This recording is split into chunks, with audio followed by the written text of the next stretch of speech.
តាមរួងតាមរងជំរាបសួរបងប្អូនឥឡូវយើងមកដល់ខេត្តបន្ទាយមានជ័យហើយហើយយើងមានតែយើងដាក់តាមរងហ្នឹងឥឡូវយើងមានប្រជាពលរដ្ឋជនភេសទឹកច្រើនមែនតើគាត់បានមកយកអំណោយអញ្ចឹងណាបងឥ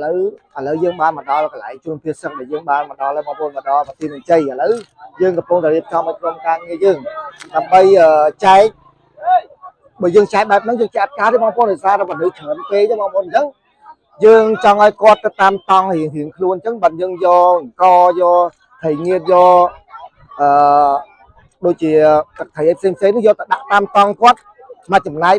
អាហ្នឹងមិនយើងបានទាំងអស់គ្នាបងប្អូនឥឡូវយើងចាំមើលវីដេអូដែលយើងថតឲ្យបងប្អូនមើលហើយខ្ញុំនឹងតម្លាក់ location មួយនៅកន្លែងនេះសម្រាប់បងប្អូននៅខាងភ្នំពេញឬខេត្តនានាចង់មកដាក់អំណោយឲ្យគាត់បងប្អូនមកទៅតាម location នេះបានចាំមើលទាំងអស់គ្នានៅខាង location នេះ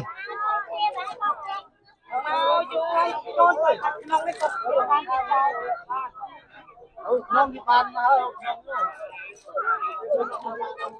ក